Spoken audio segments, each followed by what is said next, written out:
conocer su opinión y ese análisis con respecto a este tema. Algo que lo menciona el sociólogo Fausto Giraldo y lo resalta. Estamos ante la violación sistemática de la ley.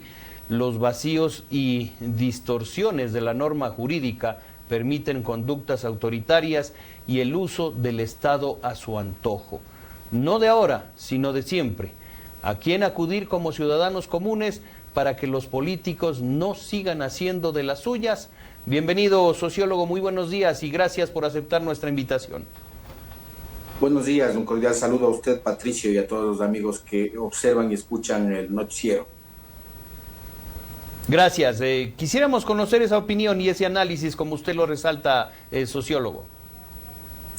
Mire, yo creo que es importante que la ciudadanía un poco reflexione respecto a lo que ha sucedido y sucede en el país, antes y ahora, ¿no es cierto? No podemos responsabilizar solamente a un gobierno o a un poder o a un grupo político, sino prácticamente todos los sectores políticos son coludidos en este aspecto del incumplimiento de la norma y la ley. El Ecuador tiene una constitución de la República, tiene leyes orgánicas y ordinarias, tiene ordenanzas, tiene acuerdos o decretos presidenciales, acuerdos ministeriales y resoluciones, que más o menos por ahí es el orden jerárquico respecto a la norma jurídica del país, ¿no es cierto?, reconociendo también los tratados internacionales. Sin embargo, cuando observamos que en el acto político de gestión gubernamental, tanto del Ejecutivo, del Legislativo, de la Justicia, de las prefecturas, de las alcaldías, observamos que cada quien hace lo que le da la gana y aplica o interpreta la norma bajo su interés, entonces ahí es cuando yo señalo o menciono, se está violentando la ley de manera sistemática en función de garantizar los intereses de quienes gobiernan y no los intereses del país y del pueblo ecuatoriano. En el tiempo, quiero hacer referencia un poco a esta contradicción, ¿no es cierto?, que existe respecto a quienes gobiernan en la actualidad, porque dicen, bueno, en el tiempo de Rafael Correa se hacía X o Y, Z, ¿no es cierto?, actuaciones. Es cierto, porque ahí también, en el caso, por ejemplo, de la licencia presidencial, el presidente Rafael Correa en su tiempo no obtuvo una licencia que le correspondía hacerla, me parece, en el 2010, para poder impulsar una consulta popular. En el caso también del gobierno de Rafael Correa, elevó un decreto que se llamaba el decreto 16, que violentaba el derecho a la organización social y el tejido social en el país, y que era inconstitucional, y justamente la Corte Constitucional lo declaró inconstitucional, me parece, en el 2018.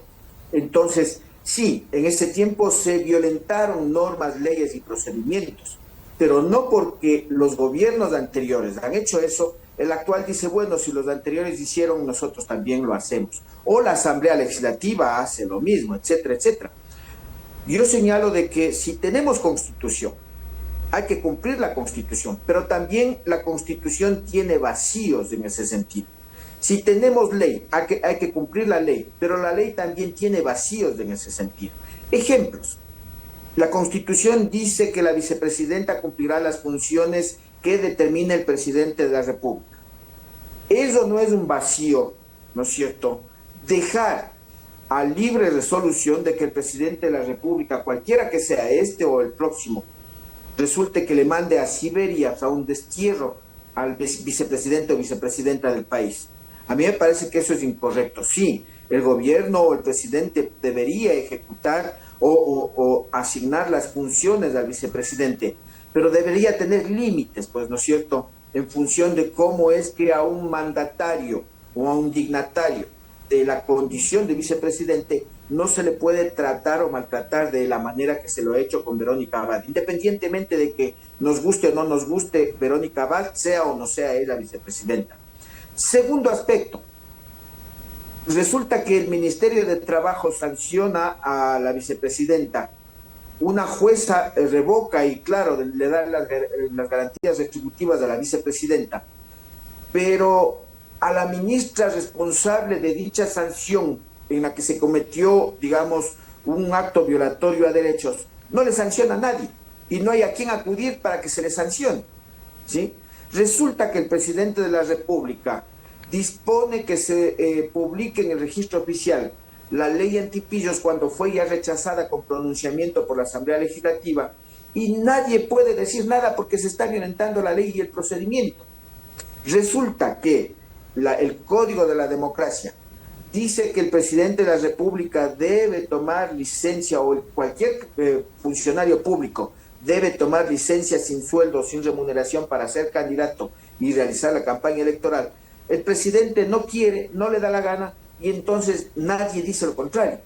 Resulta que la Corte Constitucional, y del cual se han basado el gobierno incluso, emite una resolución en el 2010 en relación a que el periodo de elección luego de la muerte cruzada no será imputable al tiempo de duración de un periodo para que sea considerado como reelección, y se lo interpreta como que no es reelección, y no es así, es una reelección. El problema es de que no es imputable, ¿no es cierto?, para efectos de considerar el tiempo de reelección. Y resulta que entonces la Corte Constitucional ahí está quedada, ¿no es cierto? Claro, hay, digamos, procedimientos que se deben seguir. Yo no estaba de acuerdo, por ejemplo, en la posibilidad de que la Asamblea Legislativa pueda otorgar automáticamente o asumir la responsabilidad de otorgar licencias sin remuneración al presidente de la República, porque la ley y la norma es clara y establece de que el candidato debe solicitar o requerir, ¿no es cierto?, de dicho beneficio para poder actuar.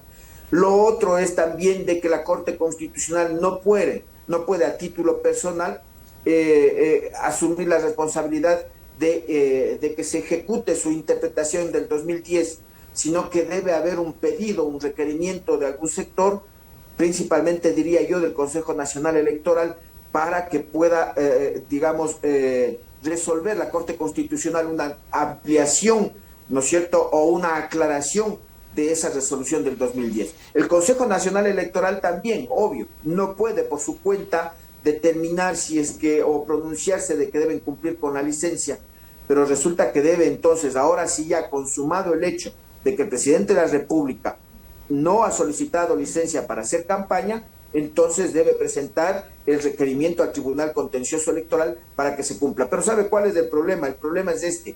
El presidente está haciendo campaña con recursos públicos. Asambleístas están haciendo campaña con recursos públicos.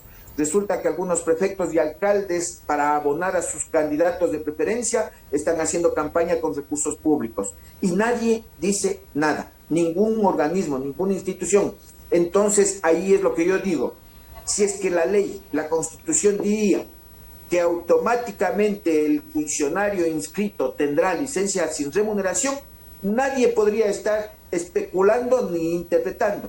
Si es que automáticamente la ley diría el funcionario que haga uso arbitrario de recursos públicos para hacer proselitismo electoral será destituido ipso facto, ¿no es cierto?, al primer indicio, nadie podría decir nada y todos tendrían que cumplir.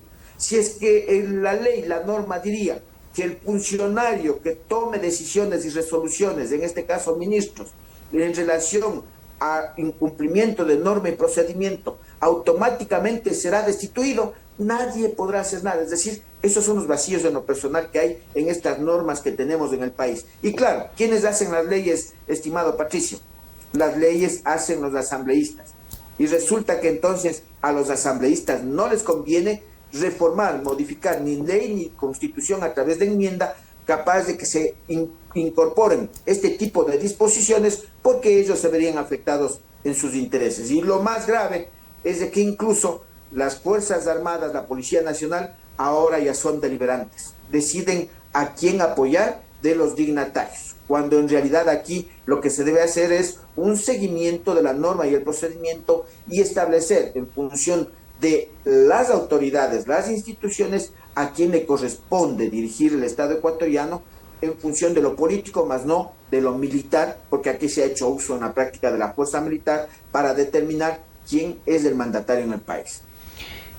Sociólogo, o sea que la pregunta que usted la deja seguirá abierta. ¿A quién acudir como ciudadanos comunes para que los políticos no sigan haciendo de las suyas? ¿No hay respuesta ante ello? Mire, yo me pregunto, ¿no es cierto? Los ciudadanos comunes estamos atentos a estas situaciones y vemos quizá desde lejos el tema, porque a la final hay una confrontación, hay una idea muy compleja y muy complicada de que porque los anteriores hicieron, ahora hacen los nuevos y los adherentes, es decir, la ciudadanía que respalda al gobierno actual, sin mirar el cumplimiento de las normas, aceptamos lo que sucede. Fíjese usted lo que sucedió con los muchachos asesinados en Guayaquil. Asesinaron a 4 infantes, más allá de que hayan sido o no hayan sido delincuentes. Pero ¿cuál es la actitud ciudadana frente a ese asesinato, a esa criminalización? De ponerse a favor del gobierno en decir de que eran delincuentes.